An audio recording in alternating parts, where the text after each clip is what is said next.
Hey everyone, welcome to How to Say No Politely in English. Today we're diving into a topic that I know can be super tricky for many English learners, the art of saying no without feeling rude or awkward.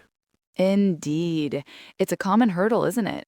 Many of us, myself included, find it challenging to decline requests politely. But fear not, we've got some practical tips and strategies coming your way to help you master this essential skill. Exactly. And for a lot of people, just the act of saying no can feel really uncomfortable, even in their native language. It's like we're programmed to want to please people. Absolutely. And when you're learning a new language, especially English, that discomfort can be amplified. There's often a fear of offending someone or coming across as rude, which is something we want to help you overcome. Right, because in some cultures, a direct no can be considered very impolite. So people might use really indirect ways to decline something. Then they try to translate that into English and it just doesn't quite work, or it still feels too blunt. Precisely. English speakers, particularly native ones, often use softening phrases or indirect approaches to say no, but it's still generally more direct than in many other parts of the world. The key is to find that balance. You don't want to over explain or make excuses, but you also don't want to appear abrupt. And the fear of rudeness is so real. Nobody wants to be seen as uncaring or unhelpful, but it's a universal struggle, isn't it? This isn't just an English learner problem. We all grapple with saying no politely because sometimes you just have to. Right then, let's dive into some core phrases that are absolute lifesavers when you need to decline politely. These are your building blocks, really, for mastering the art of saying no.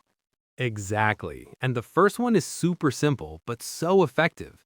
No, thank you. It's short, sweet, and to the point.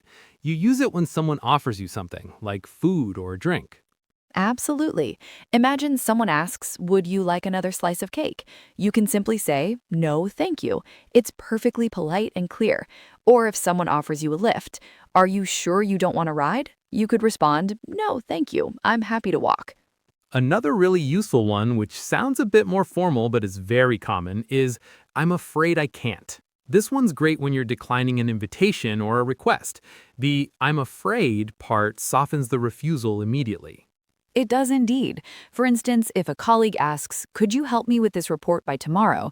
You might say, "I'm afraid I can't. I'm already swamped with deadlines."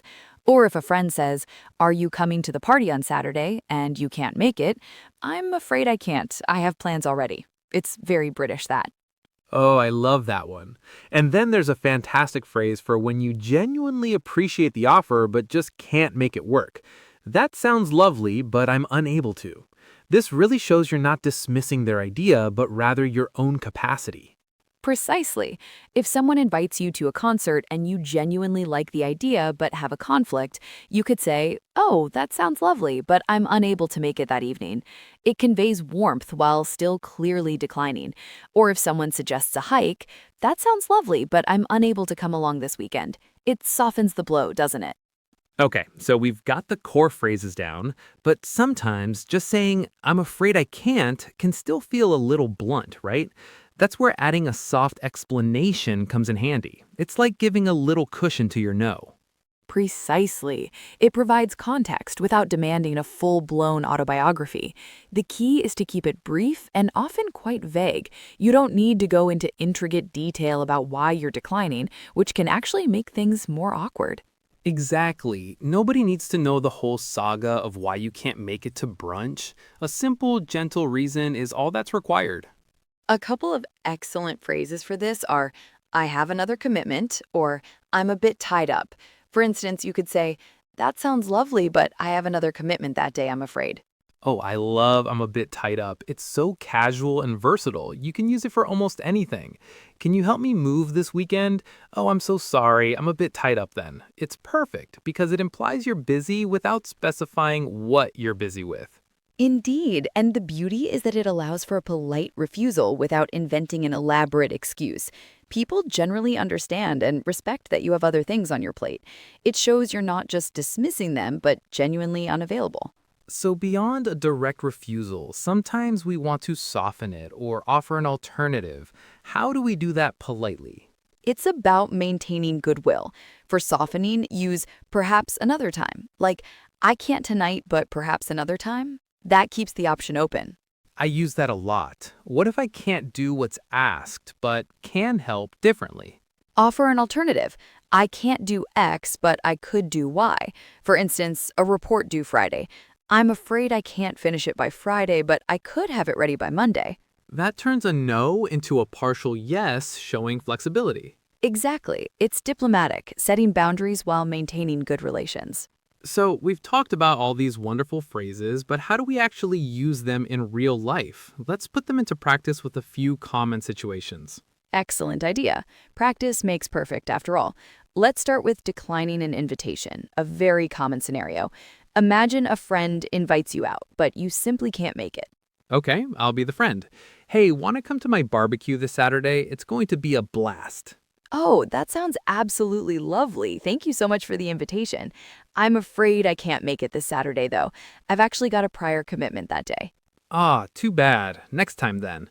See how you acknowledged the invitation, expressed regret, and gave a brief, vague reason without over-explaining? That felt very natural. Precisely. Now, how about a work request? A colleague asks for help when your own plate is already full. Ugh, been there. Hey, I know you're busy, but could you help me with this report? I'm completely swamped. I'd really love to help you out, I truly would, but I'm completely swamped myself with the Johnson project deadline. My plate is quite full right now. Perhaps if you could ask Sarah, she might have some capacity. Totally understand. No worries, I'll ask Sarah. Thanks anyway. You offered an alternative showing goodwill even though you couldn't take on the task. That's a great touch. Indeed.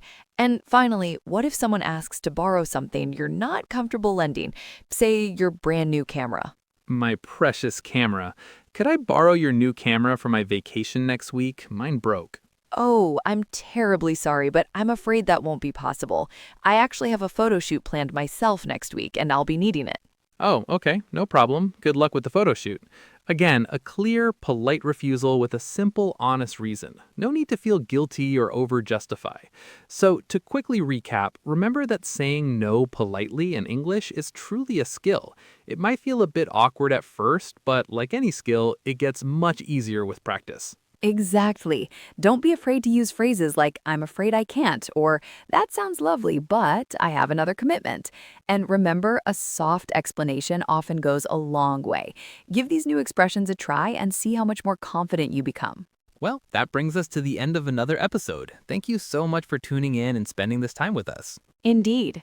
We truly hope these tips help you feel more confident in saying no politely. Remember, it's a skill that gets easier with practice. Absolutely. So go out there, try these phrases, and don't be afraid to practice. We'll be back soon with more English learning tips. Until then, keep practicing your English, and we look forward to having you join us on the next episode of How to Say No Politely in English. Goodbye for now.